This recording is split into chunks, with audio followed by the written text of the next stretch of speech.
নমস্কার বন্ধুরা, আমি চেষ্টা করছি পুরাতন রান্নাগুলোকে তুলে ধরার।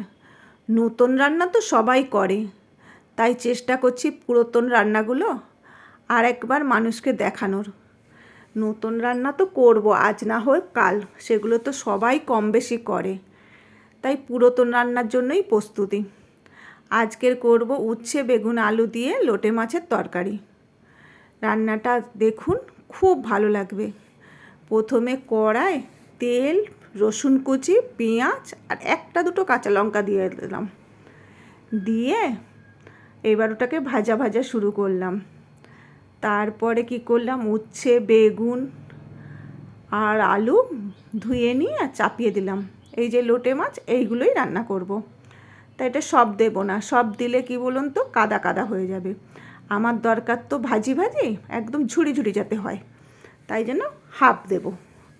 দেখুন সবজিগুলো ভাজতে ভাজতে অনেকটা কালার এসে গেছে। আর এমনি লোটে মাছ যদি আগে দেওয়া হয়ে যায় তো তাহলে কালারটা আর আসবে না। এবার মাছ ধুয়ে আর অনেকক্ষণ জল ঝাড়িয়ে নিয়েছিলাম, দিয়ে এবার চাপিয়ে দিয়েছি। এবার কিন্তু অন্য রকমভাবে ভাজতে হবে যাতে মাছগুলো ঘেঁটে না যায়, গা থেকে মাংসগুলো ঝরে যায়। আর ভিতরের যে কাঁটাটা আছে না, সেই কাঁটাটাকে বের করতে হবে। তা এর জন্য প্রথমে হলুদও দিয়ে দিলাম। হলুদ দিলে তো আর কাঁটা বেরোবে না, তাই জন্যই দরকার লবণ। আর এই তরকারিতে একটু বুঝে লবণ দিতে হবে, কেননা লোটে মাছগুলো তো দেখতে বড় বড় লাগছে, যখন শুকিয়ে যাবে তখন তো কমে যাবে। তাই জন্য লবণটা খুব বুঝে একটু কম দিতে হবে। আর এই মাছে কিন্তু জিরে গুঁড়ো চলবে না, শুধু ধনে গুঁড়ো দিতে হবে, আর কিচ্ছু লাগে না। আসল কথা, এই মাছটার রান্নাতে মশলা লাগে না, এটা হাতেরই কায়দা। এইবার আস্তে আস্তে দেখুন মাছগুলো থেকে কাঁটা ছড়ে যাচ্ছে। এই কাঁটাগুলোই বের করে ফেলে দিতে হবে। এই কাঁটাগুলো যদি থাকে না, মুখে কিরকির করবে, একদম ভালো লাগবে না। সেই যেন সারা কাঁটা মুখের মধ্যে ঢুকলে যেরকম লাগে সেই রকম। তাই জন্য আস্তে আস্তে একটা একটা করে গায়ের এপাশ থেকে ওপাশ থেকে মাংস ছাড়িয়ে আর কাঁটাটাকে বের করে দিতে হবে। জলটাও দেখুন অনেকটা বেরিয়েছে, এই জলেই সবজি সিদ্ধ হয়ে যাবে। এইবার আস্তে আস্তে আস্তে আস্তে কী করতে হবে, শুধু পাতলা করে দিতে হবে। দিয়ে আর ওই যে মাছগুলোকে ধরে যাচ্ছে, ওই ধরাটাকেই শুধু ভেজে উল্টে উল্টে তুলে নিতে হবে। এই মাছের তরকারিতে কিন্তু ধরা একটা মানে করতেই হবে, নাহলে কিন্তু মাছগুলো ভাজা হবে না। আর প্রথমে লঙ্কাটা কম দিয়েছিলাম, কারণ একটু গুঁড়ো লঙ্কা দিতে হবে বলে।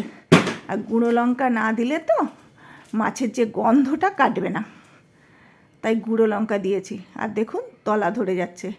খুব ধৈর্য ধরে রান্না করতে হয়। এই রান্নাটা কিন্তু যে কড়াই চাপিয়ে দিলাম জল ঢেলে দিলাম সে তো নয়, এটা খুব আস্তে আস্তে ওই যে ধরে যাচ্ছে তখন গ্যাসটাকে স্লো করে আবার ভেজে নিতে হবে, ছাড়িয়ে নিতে হবে, আবার জোরে দিতে হবে, আবার তলা ধরবে, আবার আস্তে দিয়ে ছাড়িয়ে নিতে হবে।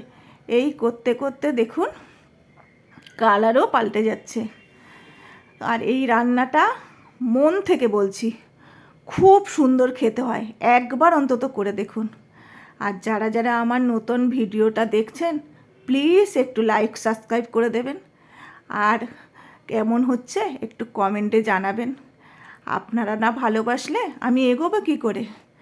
তা দেখুন আস্তে আস্তে কিন্তু আমার তরকারিটা হয়ে এসছে। এইবার ওকে নামিয়ে নিতে হবে, যে এর চেয়ে বেশি করলে তাহলে আর পোড়া হয়ে যাবে। এই দেখুন দেখুন কি সুন্দর ঝরঝরে হয়েছে না। ঠিক আছে, সবাই ভালো থাকবেন আর আমাকে সাপোর্ট